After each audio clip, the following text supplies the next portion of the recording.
Well, at Impact, the story is about how yourself, Booker, and Sting are taking and not giving back to the younger guys. You jerks, you prima donnas. Do you think that wrestling fans care about something like that, though? Do you think that we get invested in that storyline, or should it just be who's better and who's going to win in a fight?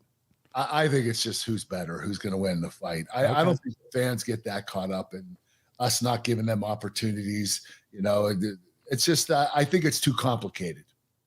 Yeah, I need some. I speak for myself, right? This is one man's opinion. Fans out there can obviously have their own opinions, but I need something a little bit more to sink my teeth into to care. Then you're not giving me my shot. What are you talking about? You're wrestling them right now. That's pretty much a shot, you know? You're absolutely right, Paul.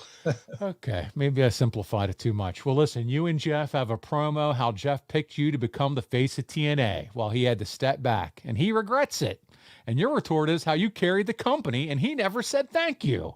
Well, here we go. Eventually, there's a challenge for Bound for Glory, and Jarrett points at the big screen, and there's Mick Foley, your old pal. And he's saying, I think what Jeff is trying to say is it's real. It's damn real. Bang, bang. So this is Mick's debut for the company. How cool is it to see now Mick Foley in TNA, dude? That was awesome. I mean, Mick is such a credential to the company. I mean, Unbelievable. he's a huge asset. I would consider him, even though he didn't work as much at this point in time, I would consider him about as valuable as me coming to that company. I really do. Wow, that's big words for Kurt Angle to admit that. I almost fell off my chair. I don't know if I'm putting him over or myself. Usually it's you, but you're putting him over too. You're putting you both over.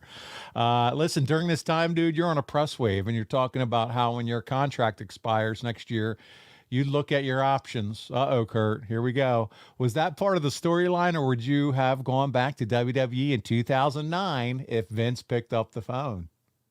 No, I wasn't going to go back to WWE. I still had 2 more years left of my contract. The contract wasn't coming up at this point in time. So it was just part of the storyline. And plus, you've said it over and over again. Dixie was just taking such good care of you. She was. She always took care of me. She paid me well, never missed a paycheck. She let me rest and heal when I needed it. She always gave me the time off that I needed to recuperate. And she was so good to me. Way less travel. Yeah. You know, I didn't have to travel nearly as much as I did in WWE. Yeah. Well, the story continued is that you'd be willing to go back and do business with Vince McMahon. And now that we're going to put his match together, Jeff is ready to send you back to the WWE. Do you think it's too much, giving too much attention to WWE here? You know what? I would say that if we were in close ratings with WWE, you know, maybe if we were close second, or if we were first and they were close second, but they were blowing us out of the water. So to mention them makes us affiliated with them. So it's not a bad thing to mention that, because WWE was so big at the time. I mean, we were doing pretty well, but we weren't even close to the WWE.